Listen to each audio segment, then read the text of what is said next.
Vamos a la Biblia en San Marcos capítulo 5. San Marcos capítulo 5.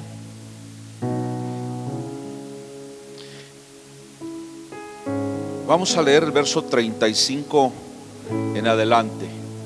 San Marcos 5, 35. Mientras él, hablando de Jesús, mientras él aún hablaba, vinieron de casa del principal de la sinagoga diciendo: tu hija ha muerto, ¿para qué molestas más al maestro? Pero Jesús, luego que oyó lo que se decía, dijo al principal de la sinagoga: no temas, cree solamente. Y no permitió que le siguiese nadie sino Pedro, Jacobo y Juan, hermano de Jacobo. Y vino a casa del principal de la sinagoga y vio el alboroto y a los que lloraban y lamentaban mucho. Y entrando les dijo: ¿por qué se alborotan y lloran? La niña no está muerta, sino duerme. Y se burlaban de él, mas él, echando fuera a todos, tomó al padre y a la madre de la niña y a los que estaban con él, y entró donde estaba la niña. Y tomando la mano de la niña le dijo: Talita cumi, que traducido es: niña, a ti te digo, levántate. Y luego la niña se levantó y andaba, pues tenía 12 años, y se espantaron grandemente. Pero él les mandó mucho que nadie lo supiese, y dijo que se le diese de comer. Esto es palabra de Dios. ¿Puede sentarse? Gloria a Dios. Dios es bueno. ¿Alguien puede decir amén? Gloria al Señor. Bueno, quiero empezar, gloria a Dios, dele fuertes aplausos al Señor. Quiero empezar comentándoles que, pues gracias a Dios, ya empecé a leer la Biblia. Yo siempre la leo, por supuesto, pero a veces me propongo leerla toda. No sé cuántas veces la voy leyendo toda. Y en esta nueva etapa ya voy precisamente en el Evangelio de San Marcos. Ya nada más me faltan 3 evangelios más, no, 2 más, y las epístolas, Apocalipsis, y terminamos una vez más leyendo la palabra. Por eso es importante, hermanos, que el pastor siempre motive a la iglesia a leer la palabra, porque, bueno, a mí como pastor me preocupa que hasta jóvenes, si usted le pregunta qué es para ti Jesús, a veces dan una respuesta muy vaga de lo que es Jesús para ellos. ¿Sí? Y cuanto más los niños, también los niños necesitan ser instruidos. Entonces, gracias a Dios ya voy en San Marcos. Igual no crea que lo he leído en lo que va del año, sino empecé desde el año pasado, pero esta vez no leyendo así llanamente o superficialmente, sino que escudriñando capítulo por capítulo. O sea, ahora sí que una lectura minuciosa. En San Juan 5:39 Jesús dijo: escudriñen las escrituras. Y en el original la idea ahí de escudriñar es cavar pozos profundos, es decir, métete con la palabra, escudriña, no es nada más de leerla por leerla. Y seguramente ahí el Señor nos va a hablar, porque su palabra no regresa vacía. Probablemente por el tiempo en que estamos viviendo, a veces abrimos el Facebook y esperamos que alguna palabra ahí nos hable, o vamos a buscar alguna página donde probablemente hay una palabra ahí que nos hable. Pero ¿sabe cuál es la palabra más efectiva? Cuando usted la escudriña, cuando usted la escucha directamente o cuando usted lo lee directamente. Entonces, hoy quiero compartirles algo de mi devocional, precisamente hablando acerca de la persona de nuestro Señor Jesucristo, qué importante es. Entonces quiero compartirles algo de mi devocional en estos días, que yo no dejo de maravillarme de nuestro Señor Jesucristo. Él es Dios, es el Dios hecho carne, el Dios todopoderoso, el que usted vino a alabar aquí en esta tarde, y Él está aquí en medio de la alabanza de su pueblo. El esfuerzo que usted hace por venir, el Señor lo valora. Y estaba viendo también algunos comentarios de algunas personas, algunos siervos que dicen que no hay que ungir con aceite, cosas por el estilo. Bueno, la base principal la hemos tomado en Santiago capítulo 5. El apóstol Santiago dice que cuando hay enfermos en la iglesia, que se le unja con aceite. ¿Cuántos saben eso? Y dice, no el aceite, dice, sino la oración de fe salvará al enfermo. porque el aceite es como un tipo, un símbolo del Espíritu de Dios. Pero fíjese que también en el Evangelio de San Marcos, precisamente en el capítulo 5, ahí se lo voy a dejar de tarea, perdón, en el capítulo 4, usted va a leer que los apóstoles, los discípulos del Señor, también ungían a los enfermos en el nombre de Jesús y los enfermos sanaban. Entonces se entiende que el ungir es una práctica de la iglesia primitiva. Ahora, algo que también ahí sí debemos de tener mucho cuidado. El aceite, cuando nosotros lo utilizamos para ungir a un enfermo, escuche bien esto, el aceite no libera a nadie, porque también ahí hay otro problema y por eso a veces atacan a nuestra doctrina. El aceite no libera a nadie. ¿Qué quiero decir con esto? Que hay personas que cuando están liberando a alguien, hasta con sus ayudantes, ¿verdad? Le abren la boca, ¿sí?, y le meten ahí un cuarto de aceite. Ya se imaginarán la purga que le va a hacer al otro día. Y reprenden y tiran el aceite y reprenden y le dan a tomar aceite. No es así. El aceite no libera a nadie. Somos liberados por medio de nuestro Señor Jesucristo. No es el aceite. Otra, el aceite o la unción con el aceite es para cuerpos de santos, es decir, para nosotros los que somos hijos de Dios. Porque luego andan ungiendo a cada loco y eso no es correcto. O que mi chucho se dobló la pata, ay, con un poquito de aceitito y en el nombre del Señor. Tampoco es correcto, porque Cristo no vino a morir por los chuchos, ni por los cochis, ni por los cotorros. Cristo vino a morir por nosotros. ¿Sí me explico? Estando en una iglesia que tenemos en la cobertura aquí del centro para arriba en México, Dios me puso a hablar un poquito de esto y le decía que hay personas que dicen que como hay que evangelizar a toda criatura.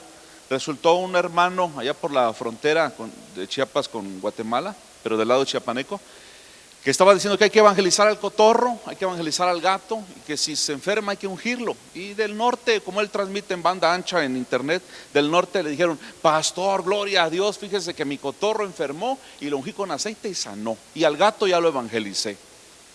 Y yo, no es así. Estamos de acuerdo, el evangelio es poder de Dios, pero es para los seres humanos. ¿Sí me explico? Y ese día yo estaba predicando esto y al otro día me dice una de mis hermanas que fue con nosotros en ese viaje, dice: oye, ¿sabes qué? Tenía bastante pena porque la casa donde me hospedaron, precisamente la hermana me dijo exactamente lo que tú dijiste, que no sé qué animal, creo que un perrito se le enfermó y lo ungió con aceite y le habló de Cristo. Y dice: va a pensar que te vine a decir algo. Y pues vive Dios que ella no me había dicho nada. ¿Sí me explico? Esto se lo aclaro para que no diga: ay, alguien le vino a decir algo. No, Dios sabe lo que habla y Dios sabe lo que dice y lo que enseña. ¿De acuerdo? Entonces, nosotros no decimos que no hay que ungir con aceite, es bíblico. La otra, no necesitamos siempre aceite para que Dios haga una sanidad. También es otra cosa que hay que aclarar. Yo siempre he fomentado el uso del aceite de olivo, que lo tengan en casa. Si tienen alguna necesidad, algún dolor, únjase en el nombre del Señor. Entonces, desde mis inicios, cuando yo fui pastor en un pueblo allá en Júpiter, todas las casas tenían aceite, pero en ocasiones yo oraba nada más imponiendo manos, como dice San Marcos 16, y no faltaba una hermanita que me decía: pastor, el aceite. Tranquila, hoy no voy a usar aceite. ¿Por qué? Porque no es el aceite el que sana a la persona, es el gran poder de nuestro Señor Jesucristo. ¿Sí? Sin necesidad de aceite, usted puede orar. Si tiene fe, la persona va a sanar, por favor.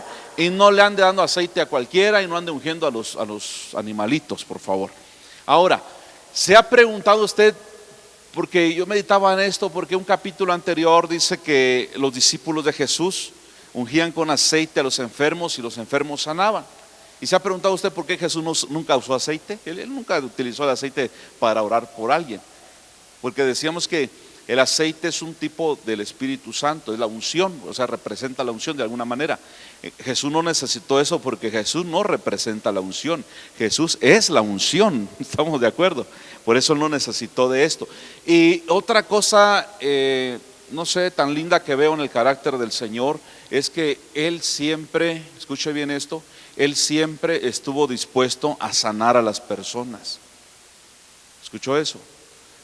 Que le ayude en su fe, porque a veces usted puede decir, ay, tengo otra enfermedad y el Señor ya me sanó de tantas enfermedades que ya me da vergüenza volverle a pedir otra sanidad, y tal vez el Señor ya no quiera, tal vez ya abusé de su confianza, tal vez si le pido va a decir, otra vez tu hijo, cada rato te estás enfermando por comer tacos de coche, tacos de muerte lenta, y tal vez usted diga, ya es que me da vergüenza molestar al maestro. ¿Sabe qué? Jesús siempre está dispuesto para sanarnos, ¿sí? Porque Él es bueno y para siempre es su misericordia. La historia que acabamos de leer, en el contexto habla de un hombre llamado Jairo. No era sumo sacerdote, era un principal de la sinagoga. ¿Qué era la sinagoga? La sinagoga muy parecida a nuestros templos de ahora. No eran auditorios, pero sí eran templos parecidos a los que usamos ahora para predicar la palabra. Eso era una sinagoga. Y eran casas de estudio de la palabra de Dios, porque en aquellos tiempos pues ya no se usaba como en la antigüedad, que había constantemente sacrificios y todo eso. Entonces, después de la cautividad, creo que el profeta Esdras tuvo que ver ahí en la construcción de las sinagogas. Entonces las sinagogas eran templos. Cuando usted escucha sinagoga, no diga, ay, ¿qué será? No, era un templo. ¿Y qué se hacía en el templo? Se adoraba a Dios y se leía la ley de Moisés. Entonces, este hombre llamado Jairo, principal de la sinagoga, otra versión dice un líder de la sinagoga, equivale mínimo a un diácono de la iglesia o a un pastor de la iglesia, pero no era un sumo sacerdote. Esto que quede bien claro. Y repito, la sinagoga fue después del cautiverio para que la gente pudiera congregarse a escuchar la palabra de Dios. Jesús entró en la sinagoga, amén. Jesús tomó el rollo con la ley de Moisés y lo leyó, amén. Él le dijo, hoy esta palabra, Isaías 61, se cumple en mí. Entonces, había ahí un hombre que era principal, un hombre que conocía la ley de Dios, un hombre que era un líder, que probablemente hasta predicaba la palabra de Dios en la sinagoga, porque él era un hombre líder, era un hombre principal. Y dice la palabra que él vino a Jesús y se postró, ¿sí? Literalmente él se tiró, se hincó, llorando, clamando a Jesús, y le dijo, por favor, maestro, ve a la casa porque mi hija está enferma. La niña tenía 12 años, diga conmigo 12 años. La niña tenía 12 años y estaba enferma. Creo que los que tenemos hijos entendemos bien esto.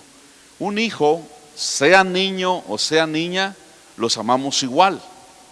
A menos que usted tenga espíritu satánico, no los va a amar igual. Pero un hijo, sea niño o sea niña, los amamos iguales. ¿Estamos de acuerdo? Entonces, ¿qué significaba para aquel hombre una hija? Los que tenemos hijos lo sabemos, ¿no? Tanto se ama a un varón como a una nena. ¿Qué significa una hija? Uy, para mí, bueno, en lo personal, una hija es una caricia de Dios para nosotros los padres. Yo no entiendo por qué hay padres que cuando se divorcian de su esposa ya nunca buscan a los hijos, y menos que los acaricien. Si al caso ya por demandas ahí dan la pensión. Yo no logro entender eso, porque yo amo mucho a mis hijos. Y hablando de hijas, pues para mí las niñas son un regalo precioso del Señor. Sí, aun cuando son bebés y sus manitas te acarician, dices, ah, qué lindo, es Dios mismo que me está acariciando. Una hija, hoy voy a hablar de las hijas, ¿verdad? Una hija es una gran bendición de Dios. Es la que atiende al viejo cuando no está la vieja. Es la que lleva el desayuno, la que está pendiente. Yo recuerdo que en una ocasión que llegué a la casa, ya como a las casi 2 de la madrugada, venía de la sierra. Mi esposa me estaba esperando en el cuarto, pero me llamó tanto la atención que Nino tenía como 1 año y medio. y estaba acostadita ahí con su mamá, y cuando me vio, ella estaba despierta, se sentó y me dijo: ¿ya regresaste, papito?, me dijo. Por un momento quise decirle: no, no he regresado, ¿cómo la ves? Pero de ahí me dio tanta ternura y la abracé, le dije: sí, mi amor, ya regresé. Y desde que era muy pequeñita, igual que Dayani, eran muy atentas. Me acuerdo que yo llegaba a la casa y me decían: papito, ¿vas a comer? Ya está la comida. Y siempre pendientes de mí. Entonces, una hija, hermanos, es un gran regalo de Dios. Aunque hay hijas que están cruzadas con víbora de cascabel, pero cuando se conviertan van a ser buenas hijas. Sí, también hay.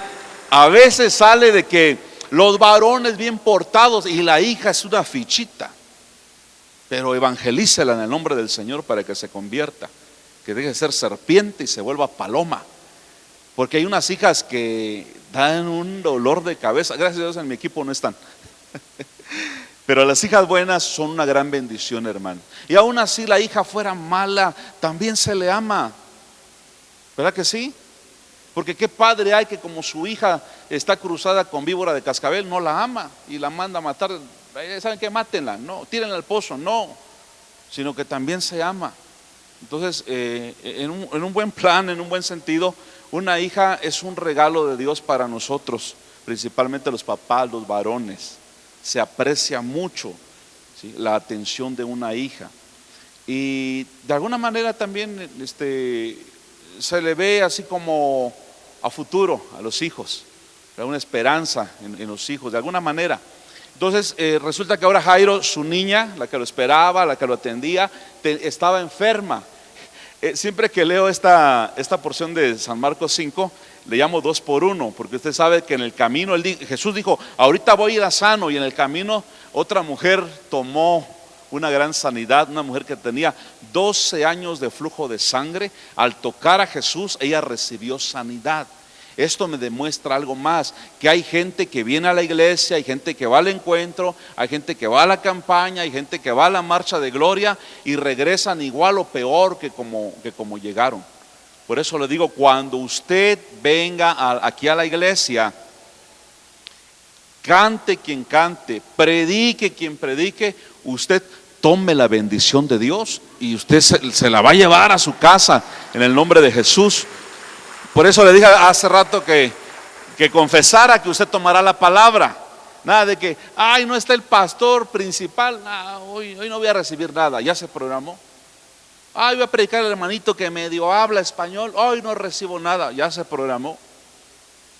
Cante quien cante, predique quien predique, usted tome la palabra.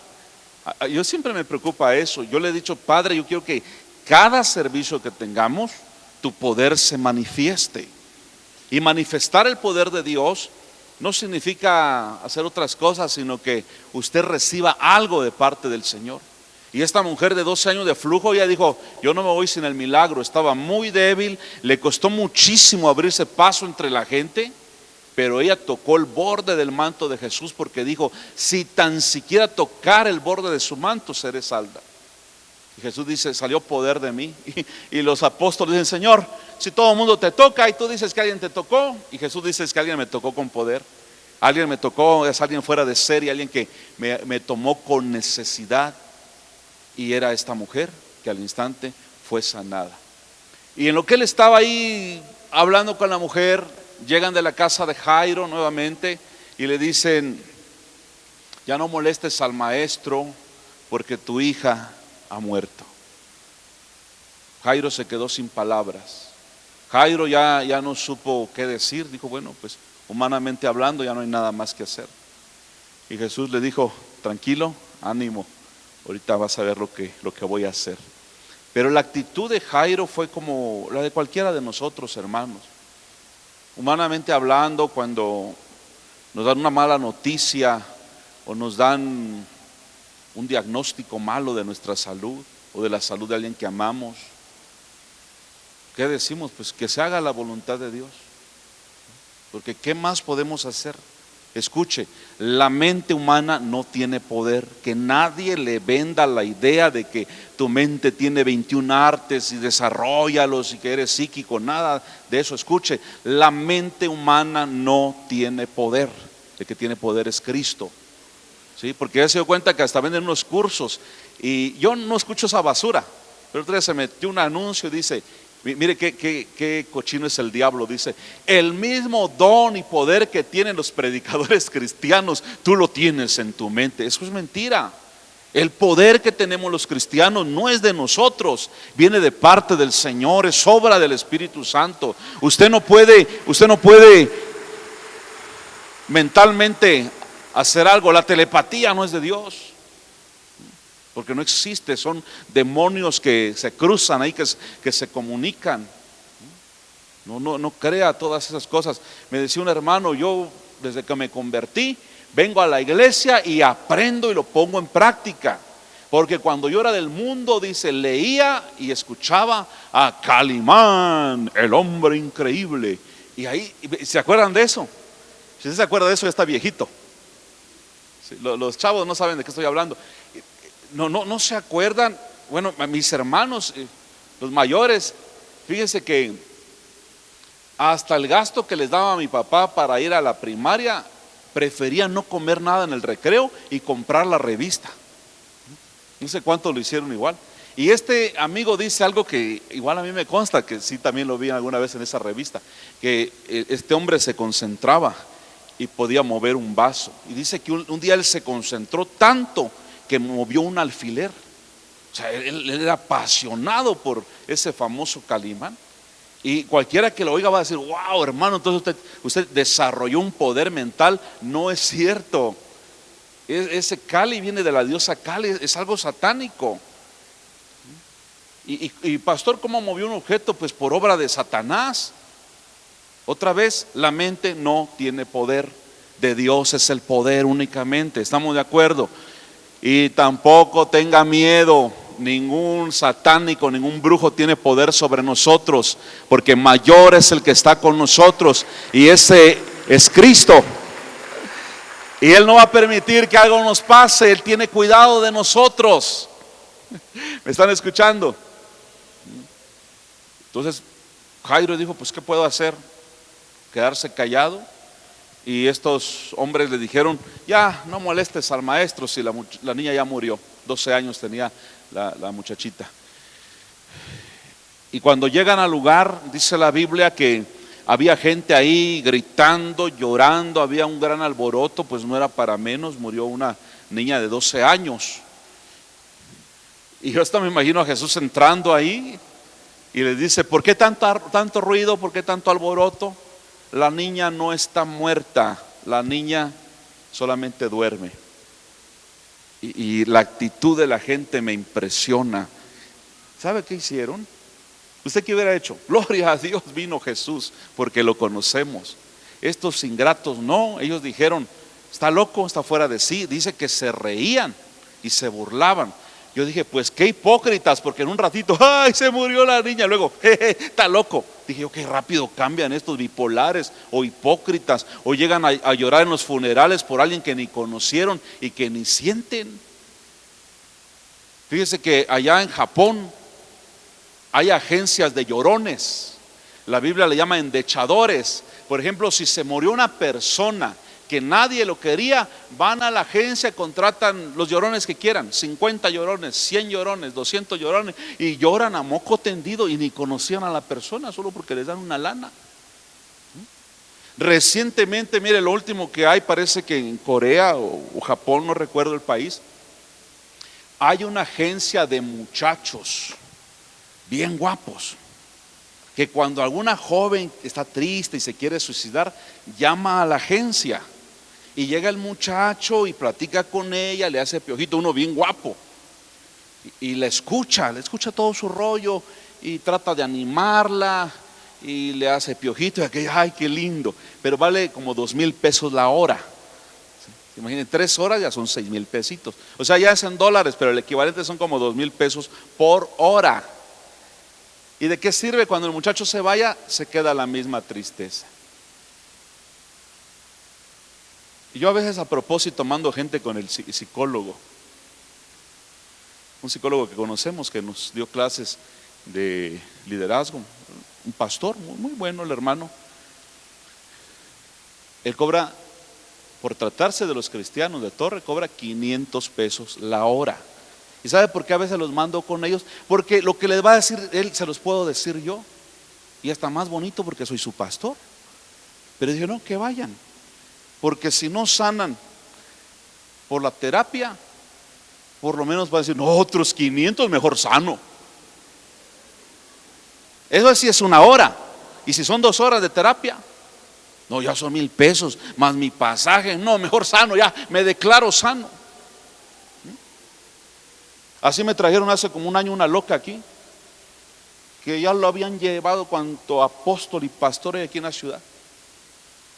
Y se acordaron de mí. Y yo dije, ay, tal día que lo traigan. No, pero que ya está grave. No, tráiganlo tal día. Y en efecto, ya sabemos cómo distinguir si es una opresión, una depresión, una posesión, una influencia, todo eso. Y sabe que la señora no tenía nada de eso, le andaba haciendo al cuento. Porque hay mujeres también se hacen las locas para llamar a la atención del marido y de la familia, que todos lo traigan así. Le digo, metan al auditorio, ságanse todos. Ya primero pues hice mi diagnóstico, hablé con la gente y todo, y ahí ya métanlo solita que entre. Nada más permití que un Timoteo estuviera. No les voy a revelar qué hice, hermanos, pero con lo que le apliqué, empezó a gritar y dijo, que vengan mis familiares. Vinieron 2 mujeres, la acompañaron al baño y regresando dijo, mire, él es mi esposo. Y empezó a decir lúcida el nombre de todos. Y luego dijo, llévenme, ya estoy bien. Dije yo, entonces andaba haciendo la loca esta, porque también algunos se están haciendo los locos. Tengan mucho cuidado. Amén. Así que a ver, hay gente que de verdad yo lo he mandado al psicólogo. Con todo respeto al psicólogo y a los psiquiatras cristianos profesionales, hay muchos muy buenos. El que está conectado con Cristo no necesita de eso.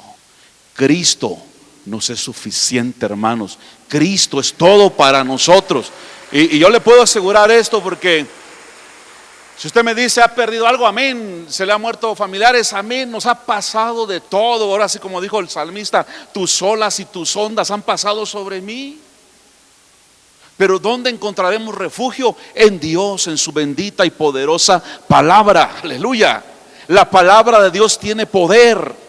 Por eso es importante que lea la Biblia y sus devocionales, porque usted va a decir, bueno, no vino el apóstol, no vino el líder, no vino mi supervisor, pero yo me agarro de la palabra de Dios y la palabra de Dios tiene poder.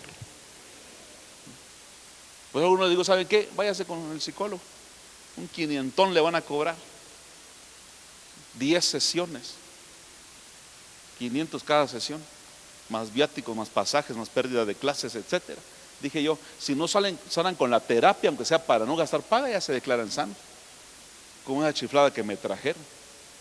¿Sabe qué decía al principio? El bravo tiene poder, el bravo tiene unción. No, le digo, la unción es del Señor. Y por último, ¿sabe qué dijo? El bravo me quería matarme. No la quería matar, nomás le apliqué unas técnicas que el Señor me enseñó. ¿Sabe? Problemas reales, soluciones reales. Y el único que tiene la solución, usted lo conoce. Usted lo adoró en esta noche. Usted vino a escuchar su palabra en esta noche. Y se llama Jesucristo. Es el único que tiene el poder sobre todas las cosas. Así que antes de decirme algo, piénsalo 2 veces, porque si no acepta la palabra que le doy, lo voy a mandar con el psicólogo. Prepare su lanita, ¿verdad? A veces no quieren ofrendar, no quieren diezmar, pero allá de ley, de adelantado tienen que pagar su consulta. Hay poder en Cristo. Se burlaron de Jesús, decían, está loco este. Y los sacó a todos, nada más pidió que estuviera el papá, la mamá de la niña y 3 de sus apóstoles para que vieran su gloria. La niña estaba postrada, ya muerta. Talita Kumi, a ti te digo, niña, levántate. Y al instante la niña se levantó y la gente se maravilló. ¿Y sabe qué noto en la Biblia? En la Biblia y en los testimonios, porque hay gente que en el siglo XXI ha sido resucitada por nuestro Señor Jesucristo. Todos los resucitados lo primero que piden es comida. ¿Por qué será?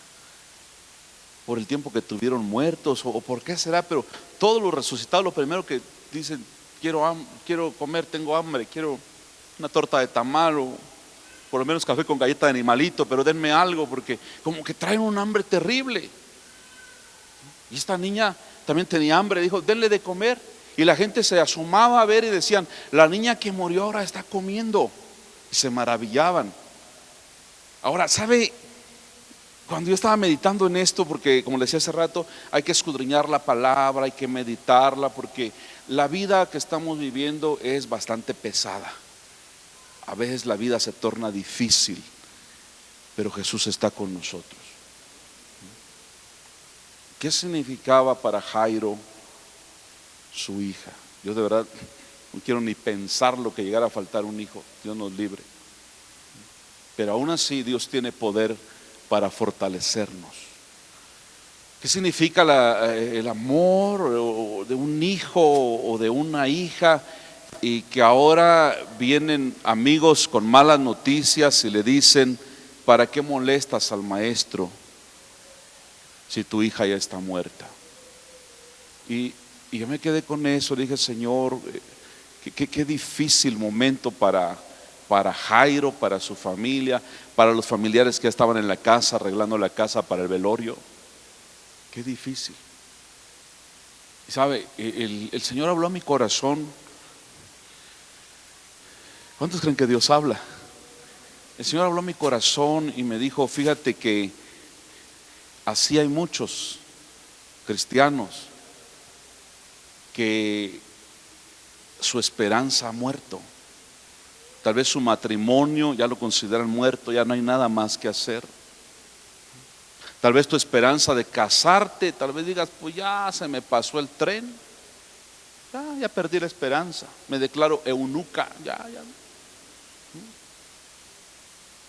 Que hay muchas cosas en la vida de nosotros que cuando no sé si por no ejercer fe, si por no darle la importancia que necesita esto, parece que ya se murió el asunto.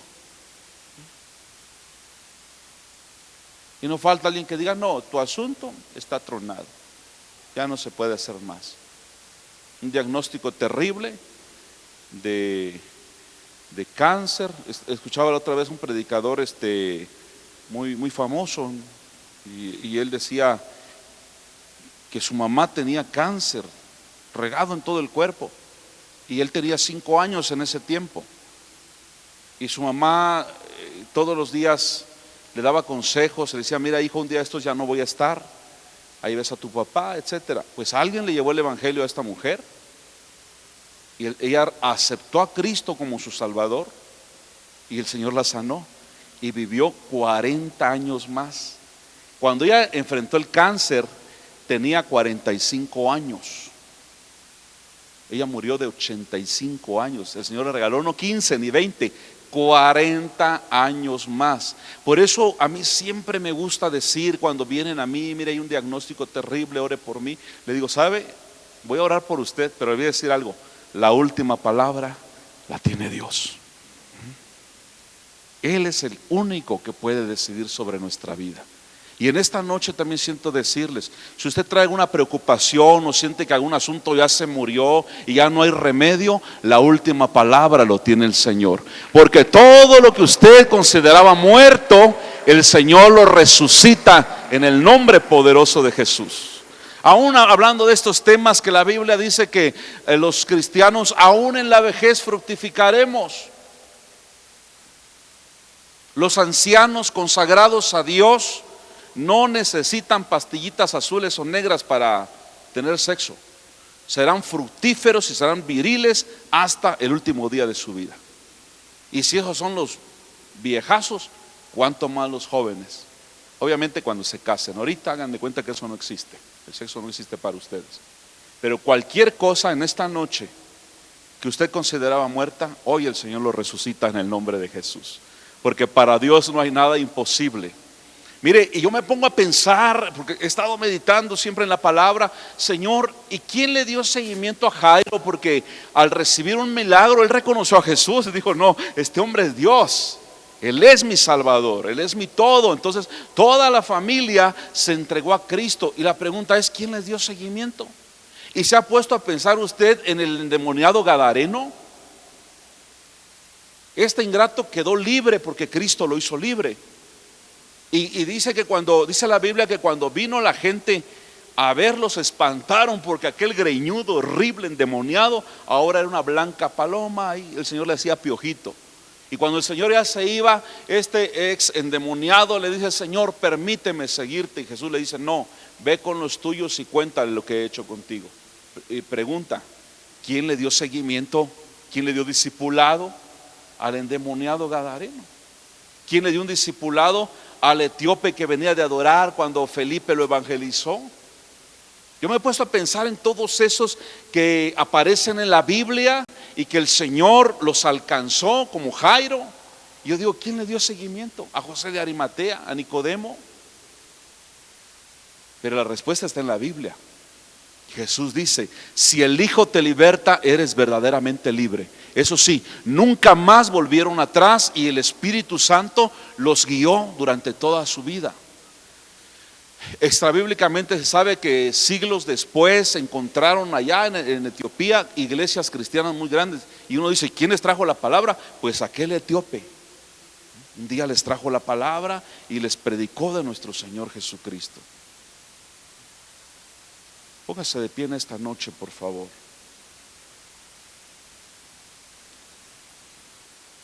Gloria a Dios.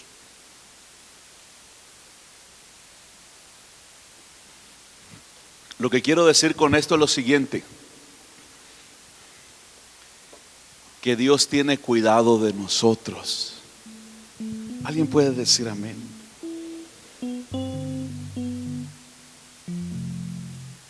¿Será que esta noche alguien le puede expresar su gratitud al Señor? A veces pensamos que los pastores no pasamos luchas y pruebas. Hace una semana, ministrando a una hermana que piensa que por una cosita ya el mundo se le acabó, le digo: todos tenemos luchas.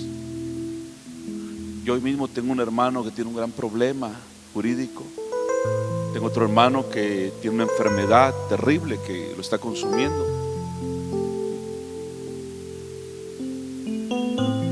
Pero seguimos diciendo que Dios es bueno. Y eso a mí no me quita el sueño. No me quita el sueño. Porque yo le digo: papá, tú tienes cuidado de nosotros.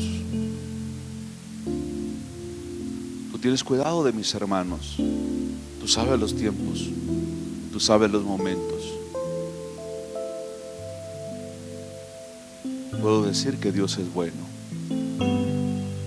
Y también aquello que usted consideraba un caso muerto, un caso perdido, que es importante para usted, para Dios no hay nada imposible. Los que sientan que Dios les ha hablado en su corazón esta noche, vengan enfrente, vamos a orar. Confía en Dios. Tal vez hay un hijo que no ha querido entender y te has programado para deshacerte de él en tu mente, decir: bueno, mi hijo es un caso perdido.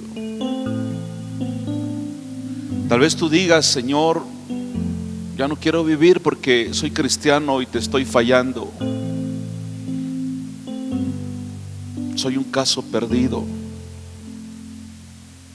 Eso no es cierto. Hoy el Señor te resucita.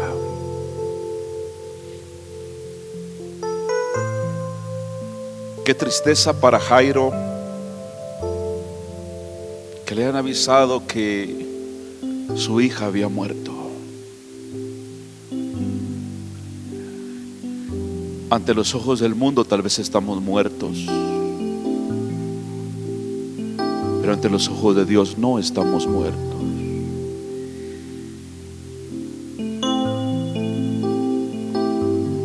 Hoy te quiero pedir que reactives tu fe.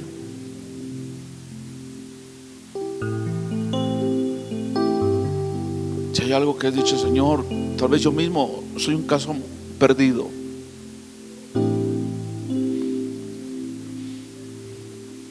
Hace algunos años un pastor se suicidó porque él sentía que le fallaba mucho al Señor y él se quitó la vida.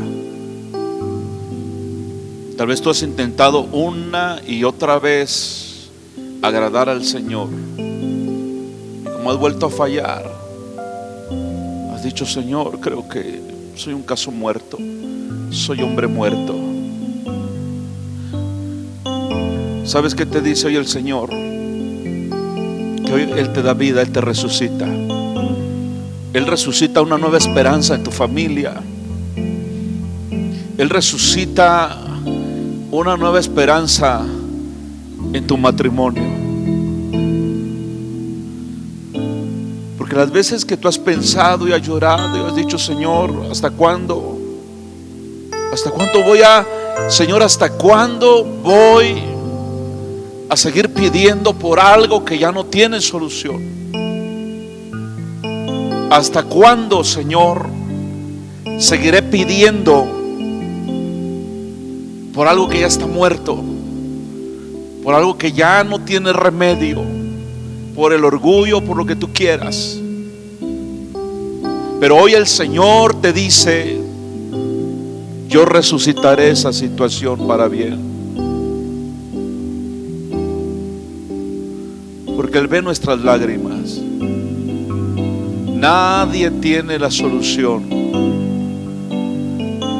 solamente Cristo. Eso es lo que nos sostiene. Y para los cristianos, aún la muerte es ganancia.